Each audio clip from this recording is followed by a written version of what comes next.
Let us pray. Gracious God, you are with us always, even when we are consumed by doubt and fear and worry.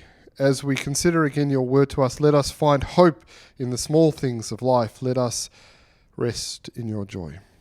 Amen. Do do do, ba do do do do ba do do do do, ba do do. Don't worry, be happy now. When I'm really worried about something and it's filling my waking hours and I can't think of anything else, the best possible thing that someone can say to me to make me feel better is, don't worry, be happy.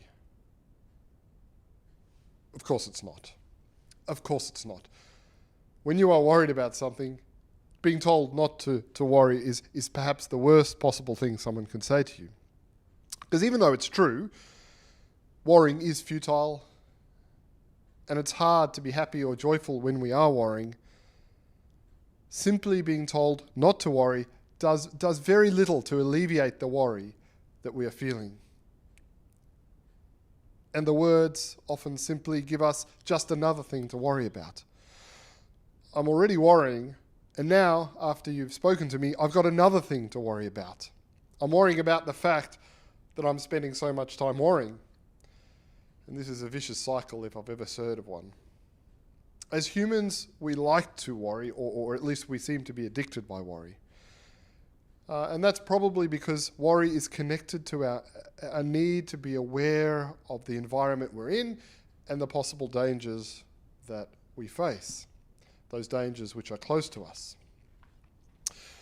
But even though today we live in perhaps the safest, most stable of eras, with access to the best healthcare and the most education and the longest lives with the highest quality of life, we also seem to worry just as much or even more than people did in previous generations. And sometimes today we worry about big things we can't really change, which is a little bit strange when we compare ourselves to most people in most times.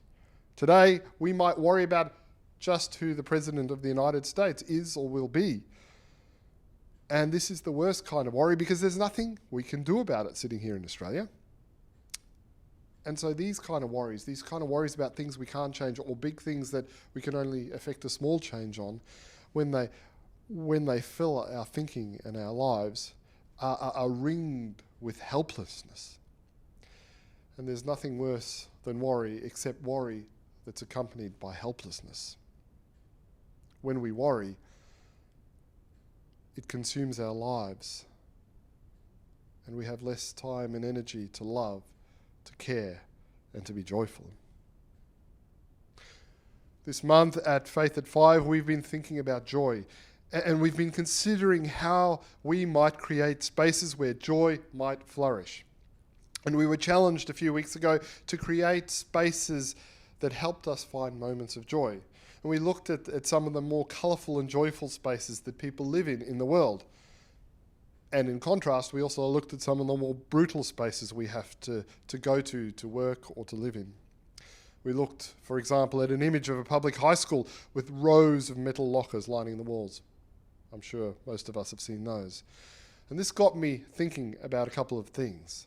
The first was that I doubt any of the designers of the brutal and drab buildings that fill so much of our world, I doubt any of the designers actually intend to live in them or work in them personally.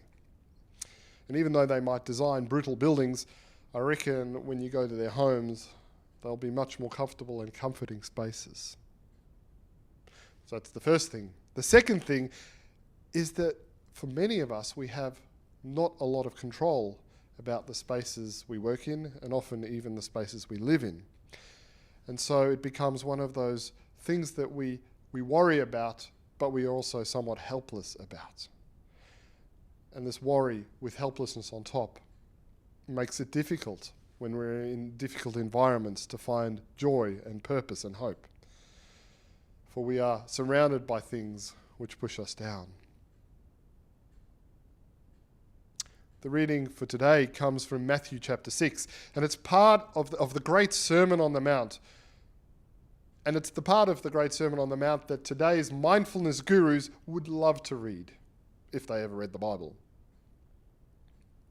And it is Jesus doing exactly the thing I said we shouldn't do, which is to tell people who are worried about their lives, who are worried about their families and their countries, not to worry. Jesus says, don't worry, be happy, to a bunch of people who are worried. And he uses lovely imagery, and he reminds people that the birds and the flowers do not worry, and yet are beautiful anyway. He reminds them that life is fleeting and that it is futile to store up riches and worries. And in that sense, Jesus' words are all about living in the moment, because there is so much evidence that God is caring for the world and is creating in glory.